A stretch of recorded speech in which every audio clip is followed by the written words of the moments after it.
Svo það hérna spennusaga sem ég ætla að tegja mig í hérna hjá okkur. Það Jón Óttar Ólafsson sem afbrotafræðingur, hefur verið í löggunni og starfa hjá sérstökum saksóknara og að skrifa sem sagt glæpareifara sem nefnist Hlustað. Já. Kemur hér í þessu flóði glæpa. Já. Já, mér reyndar sagt að það í búðunum að það séu ekki glæpajól þessu jólin heldur matreiðslu bókajól. Já, þetta hérna þessi bók svona öðrum þræði sver sér mjög í ætt við bara hennan típíska norræna hrökkbrauðsreifara. Þarna eru svona öll elementin. Það einræna löggan með hérna beinagrind í skápnum og hræðilegt tjónaband sem að hérna það morð sem virðist vera í lægstu lögum samfélagsins en teygir svo anga sína eins og alltaf satt á baksíðunni upp í hérna æðstu.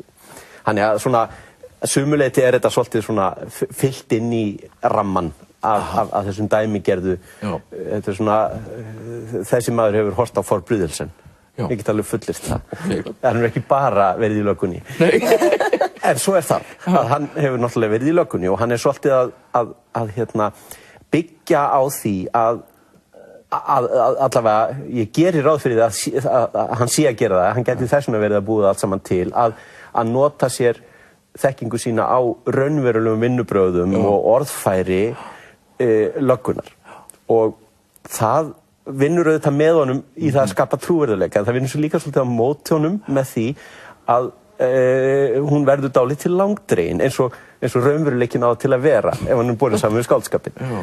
Kolbrún. Já, þetta ansi hæg bók, sko, framvindan ansi hæg. Það fer eiginlega ekkert að gerast ráðið fyrir einhvern veginn eftir blaðsíðu 200. Nei.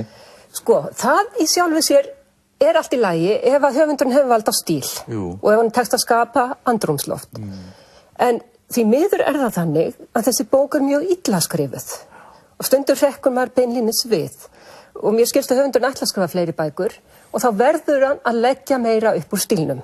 Hann að sýna okkur eitthvað hvernig þetta gengur fyrir sig í raunveruleikanum en það gerir bara til að, sko, það þreytir bara lesandann. Hann ekki að bæta neinu við? Í rauninni finnst mér ekki vera að bæta neinu við.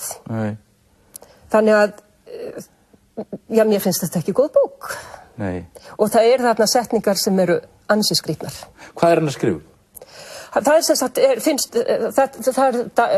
aðalsögulöggan að rannsaka þarna morð á konu sem finnst þarna í skúr og hún já, tópisti og hefur lent í sko hræðilegu málum sem sagt og hann fer sem sagt að byrja að rannsaka málið og síðan bætist við sko fíkniefni spillingamál, bankarnir þannig að það kemur út úr þessi hrúga og tengingin sko, sjálfur sér þetta allt í lagi en maður hefur bara lesið þetta mjög oft áður.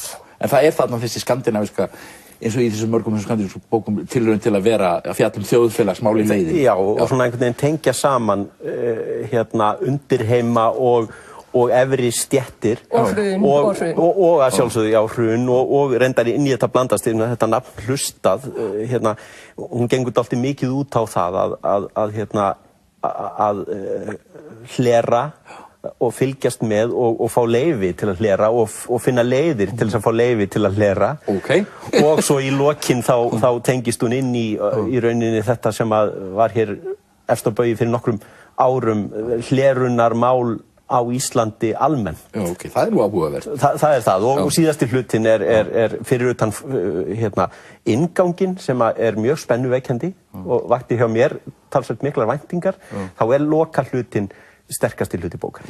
Sko glæpasagan sem erlendur útgefundur beitast áður þú nú kom út á íslensku stendur þeir ættu nú kannski frekar bara bítast sjón. Já, kannski gera þeir þetta líka. Ég veit að gera það, já.